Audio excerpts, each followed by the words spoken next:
জীবনে সত্যিকারের খুশি আসে জীবনটাকে আমরা কিভাবে বাঁচছি সেটা থেকে।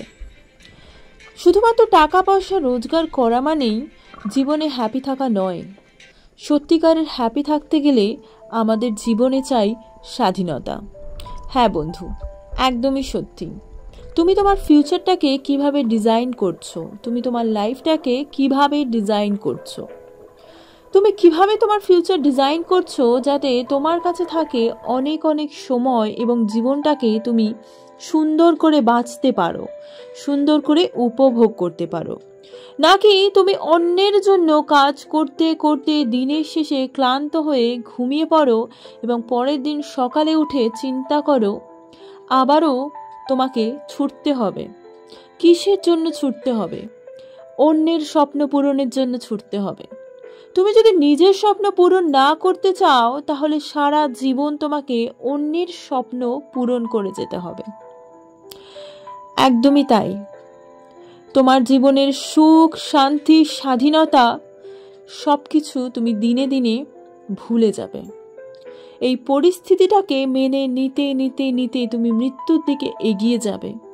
কিন্তু জীবনের যে আসল স্বাদ, আসল উপভোগ সেটা করা বাকি থেকে যাবে। তাই বলছি, তোমার নিজের ভবিষ্যৎটাকে এখন থেকেই রচনা করো। তুমি তোমার আগামী জীবনটাকে কিভাবে কাটাবে সেটা এখন থেকেই চিন্তা করো। সেটা করতে গেলে কি করতে হবে?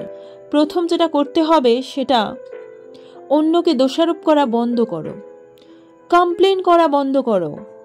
বরং চিন্তা করো কিভাবে অন্যরকমভাবে এই জীবনটাকে নিয়ে ভাবা যায়, কিভাবে অ্যাক্টিভলি নিজের এই জীবনটাকে সাজানো যায়।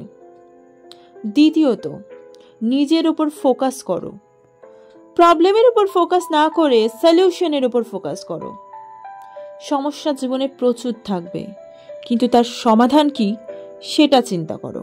যদি তুমি তোমার ভবিষ্যৎকে বদলাতে চাও তাহলে রেসপন্সিবিলিটি নিতে শেখো। এক্সকিউজ দেওয়া বন্ধ করো। এটা বলো না যে তোমার সময় নেই, বরং এটা বলো যে কি করে আমি সময়কে ম্যানেজ করতে পারি। কারণ যারা সাকসেসফুল হয়েছেন তারাও আমাদের মতো 24 ঘন্টা সময়ই পান, কিন্তু তারা এই 24 ঘন্টাকেই কাজে লাগিয়ে আজকে সাকসেসফুল হতে পেরেছেন।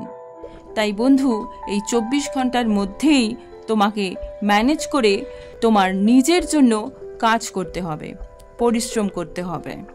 কিছু নতুন নতুন প্রোডাক্টিভ হ্যাবিট তৈরি করো যেগুলো তোমাকে তোমার বেটার ভার্সন তৈরি করতে হেল্প করবে। এবং তার জন্য তোমার চাই ডিসিপ্লিন। ডিসিপ্লিন এমন একটা ব্রিজ যেটা তোমাকে শূন্য থেকে একটা বিশাল বড় অঙ্কের সংখ্যায় বদলে দিতে পারে, আর যেটা হয়তো তুমি কল্পনাও করতে পারো না। কিন্তু কনসিস্টেন্সি মেনটেন করে তুমি যদি একটু একটু করে কাজ করতে থাকো, নিজেকে উন্নত করতে থাকো, তাহলে একদিন তুমি সফল হবেই। যদি তোমার ফিউচারকে তুমি এখনই ডিজাইন না করো, অর্থাৎ তুমি যদি তোমার ভবিষ্যৎকে রচনা না করো, তাহলে একদিন সব কিছু হারিয়ে যাবে আর তুমি পাস্টের কথা ভেবে ভেবে রিগ্রেট করবে। শুধু একটাই কথা ভাববে যে কেন আমি শুরু করলাম না, কেন আমি চেষ্টা করলাম না। কিন্তু তখন অনেকটা দেরি হয়ে যাবে। তাই বলছি, এখন থেকেই শুরু করো। নিজের ভবিষ্যৎ গড়ার জন্য নিজে দায়িত্ব নাও। ফিউচার তৈরি করা কোনো ম্যাজিক নয়, এর জন্য চাই কিছু ডিসিপ্লিন এবং powerful strategy. Thanks for watching. Please subscribe my channel.